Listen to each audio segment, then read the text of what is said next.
Assalamualaikum warahmatullahi wabarakatuh. Perkenalkan, saya Noviana, NIM 2118086. Baiklah, saya di sini akan melakukan praktek metodologi, yaitu dengan mempresentasikan proposal. Pengaruh bunga rosella Hibiscus sadarifa terhadap kadar elektrosit dalam darah tikus, Ratus Navigeus anemia. Yang pertama itu latar belakang.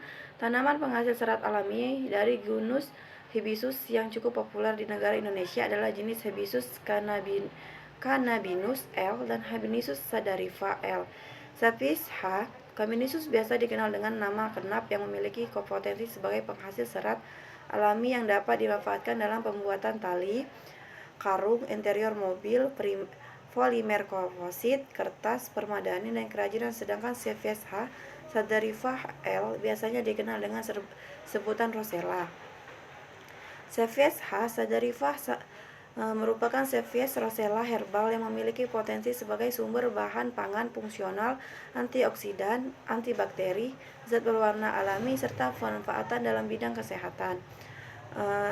Anemia merupakan penyakit kurang darah yang dapat disebabkan oleh hilangnya darah atau pendarahan dan produksi sel darah merah yang tidak cukup oleh sumsum tulang.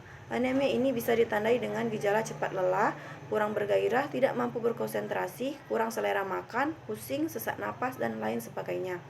Di Indonesia, anemia mencapai 38,71% yang umumnya diderita oleh ibu hamil, wanita, dan buruh yang berpenghasilan rendah. Faktor penyebabnya adalah kekurangan zat gizi, asam folat, zat besi, dan vitamin C. Selanjutnya itu tinjauan pustaka. Rosella atau Hibiscus sadarifa. Rosella merupakan tanaman herbal yang mudah ditumbuh di berbagai daerah. Secara luas dikenal mempunyai khasiat sebagai obat anti hipertensi, diabetes, dan anti mitosis. Dalam 100 G kelopak rosella terdapat sekitar 8,98 mg zat besi dan 244,4 mg vitamin C.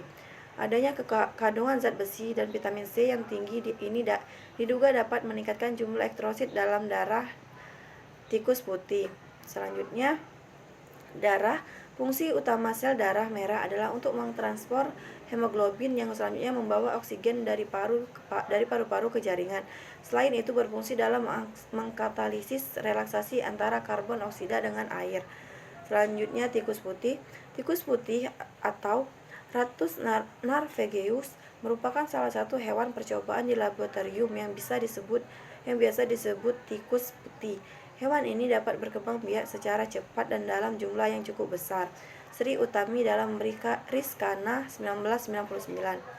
Tikus termasuk hewan bergerak rodensia yang cepat berbiak, mudah dipelihara, dan jumlah banyak. Variasi genetiknya cukup besar serta anatomi dalam fisiologis yang berkarakteristik dengan baik. Selanjutnya metodologi penelitian. Jenis penelitian yang digunakan pada penelitian ini yaitu menguji pengaruh bunga rosella terhadap kadar elektrosit dalam darah tikus putih anemia.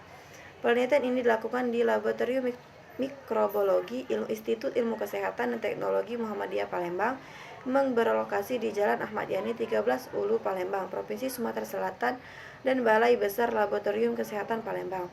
Waktu penelitian ini dilakukan pada tanggal 17 November 2020 sampai dengan 15 Desember 2020. Variabel penelitian. Variabel yang digunakan dalam penelitian ini adalah sebagai berikut. Variabel bebas, pemberian pengaruh rosella terhadap kadar elektrosit dalam darah tikus putih. Variabel terikat, variabel yang diukur adalah kadar elektrosit dalam darah tikus putih. Variabel kendali, hewan coba jenis tikus putih.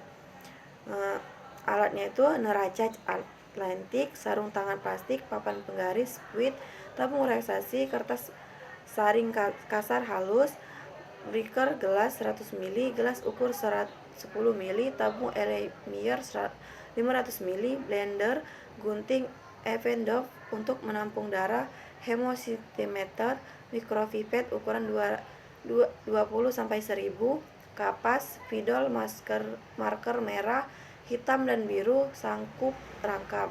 Bahan tikus putih Sejumlah 24 ekor bahan makan tikus berupa pelet, ekstra rosella, betadine, natrium, NaNO2, alkohol 70%, Aquades.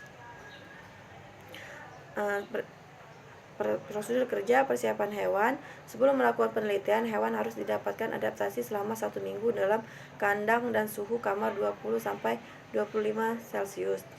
Dalam setiap hewan coba diberi kode 1, 2, 3, 4, 5, dan 6 untuk memudahkan identifikasi.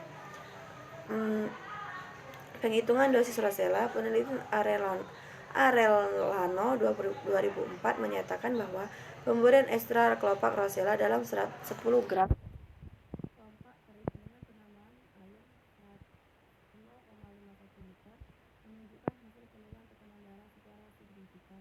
Untuk kompresi dosis manusia 7 kg dan tikus 200 sama dengan 0,018, sehingga diperoleh 3 dosis berdasarkan kompresi deret butuh, yaitu 0,18, 0,36, dan 0,72 per hari. Pembuatan ekstra rosella. Ekstra rosella diperoleh dengan cara metode meserasi dengan menggunakan air sebagai bahan pelarutnya. Siapkan alat dan bahan yang akan digunakan.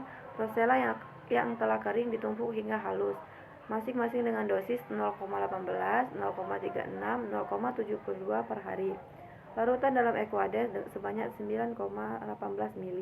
Saring larutan dengan menggunakan kertas kering sebagai atas kasar sebagai langkah awal, kemudian saring dengan kertas saring halus.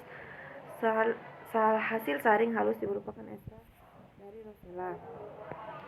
Pembagian kelompok sampel. Setelah 24 ekor tikus putih betina dieksperimentasi selama 1 minggu, tikus dibagi dalam 4 kelompok secara acak, masing-masing kelompok sebanyak 6 ekor. Kelompok 1 kontrol diberi Aquades selama 14 hari. Kelompok 2 diberi ekstra rosella dengan dosis 0,18 dalam 9,18 ml Aquades selama 14 hari. Kelompok 3 diberi ekstra rosella dengan dosis 0,38 dalam 9,18 ml Aquades selama 14 hari. Kelompok 4 diberi ekstra rosella dengan dosis 0,72 per hari dalam 9,18 ml Aquades selama 14 hari.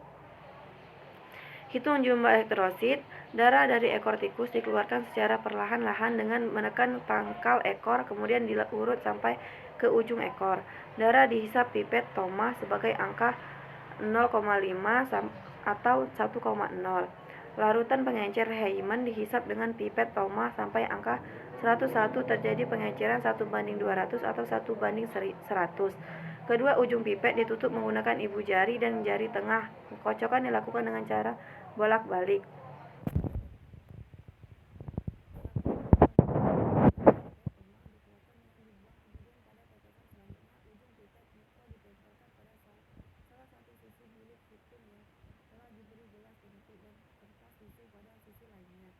Cairan dalam pipet Thomas akan mengalir memenuhi bilik puting dan selanjutnya bilik puting diletakkan di bawah